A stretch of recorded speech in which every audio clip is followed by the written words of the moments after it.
हमारा लेक्चर है वो ट्रिग्नोमेट्रीज से रिलेटेड जो हमने चैप्टर्स पढ़े जिसमें आइडेंटिटीज या इनवर्स या जो फंक्शंस हमने पढ़े थे, रेशियोज पढ़े थे और उससे रिलेटेड हमने फार्मूला डिस्कस किए।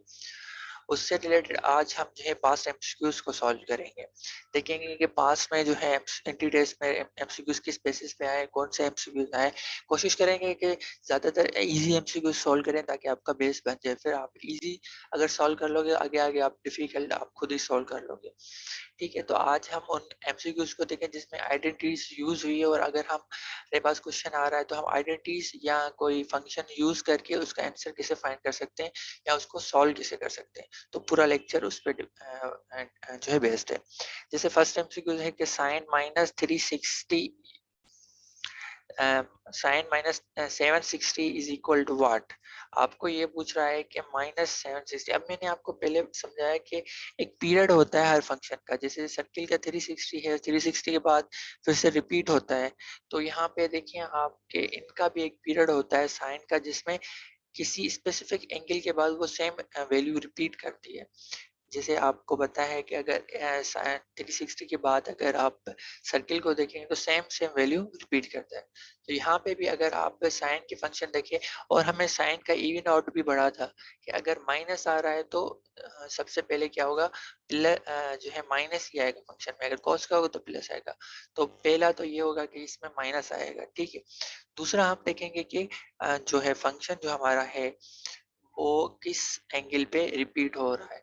ठीक है, तो हमें पता है कि -760 हमारा जो रिपीट होता है वो 720 पे रिपीट होता है क्योंकि 360 एक होता है, दूसरा होता है 360।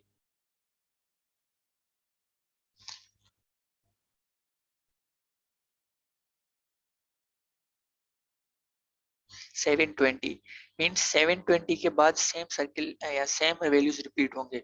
तो यहाँ पे अगर हम 760 से माइनस करें 720, क्योंकि 720 के बाद तो हमारा सेम वैल्यू रिपीट होगा। हम चाह रहे हैं कि इसका वैल्यू किस एंगल के इक्वल होगा। तो आप देखिए 40 के इक्वल होगा, 40 एंगल बन रही है यहाँ पे। ठीक है, तो यहाँ पे ये करेक्ट आंसर होगा। और माइनस हमने पढ़ा था कि साइन के एंगल में माइनस आएगा तो वो माइनस बाहर निकल के आ जाएगा। अगर हमारे पास तीन हो मतलब डबल करके थ्री फिगर में दे दे तो भी फाइंड कर सकते। 360 में सिंपली बोल देता और तो फिर हम यहाँ ये भी बोल सकते हैं कि 40 100 एंगल।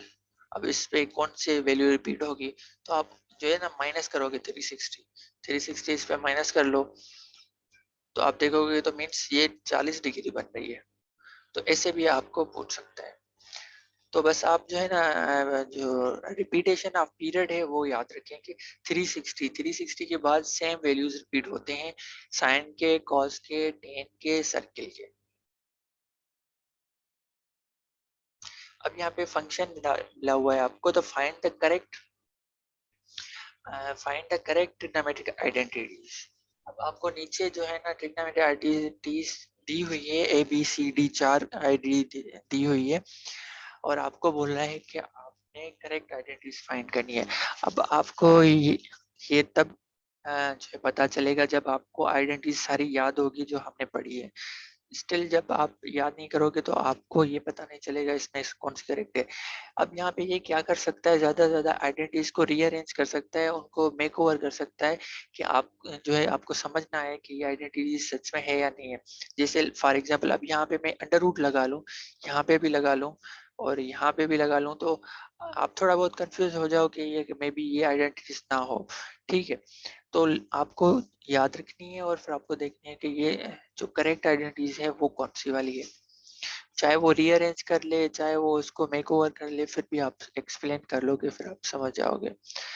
हमें पता है कि trigonometry appropriate identities sec square minus tan square is equal to 1, ये हमने पढ़ी थी। ये आइडेंटिटीज है। इसको क्या किया है इसने, इसको जस्ट इसने रीअरेंज किया है। ठीक है ना, यहाँ पे इसने रीअरेंज किया है। रीअरेंज किया है तो minus ten square is equal 1 minus cos है, फिर इसके बाद इसने कॉमन लिया है, कॉमन लेने के बाद ये आंसर बन रहा है tan square is equal to sec square minus 1। अब ये आप 30 सेकेंड में कर लोगे अगर आपको आइडेंटिटीज याद है। अगर आइडेंटिटीज याद नहीं है तो आप नहीं कर पाओगे। सारा आप पे जो है जो है डिपेंड करता है कि आप आइडेंटिटीज कैसे याद कर रहे हो। या अब दूसरा है evaluate cosec theta minus cot theta, उसके बाद मल्टीप्लिकेशन में cosec theta minus cot theta. अब यहाँ पे इसको आपको बोला एवल्यूट करें या सॉल्व करें। सबसे पहले तो आपको क्या पहले सॉल्व करना है, इन दोनों को मल्टीप्लाई करना पड़ेगा, दोनों ब्रैकेट्स को।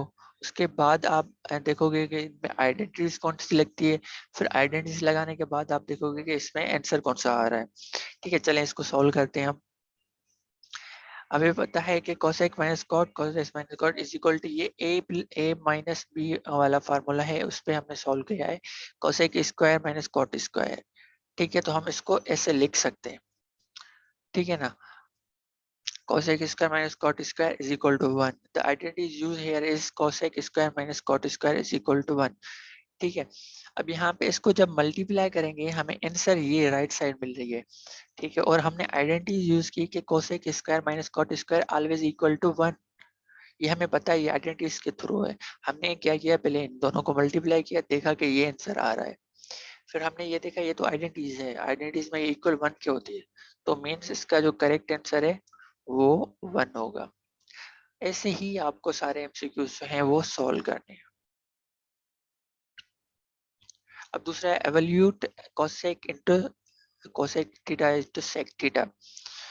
अब इसमें भी एक ही आइडेंटिटीज यूज होगी। अब आप इसको कैसे सॉल्व करोगे, देखते हैं इसको कैसे सॉल्व कर सकते हो आप। हमें पता है कि कोसेक जो बराबर होता है वो 1 अपान साइन के बराबर होता है, आपने भी पढ़ा होगा। फिर सेक भी हमने पढ़ा कि 1 अपान कोसेक के बराबर होता है।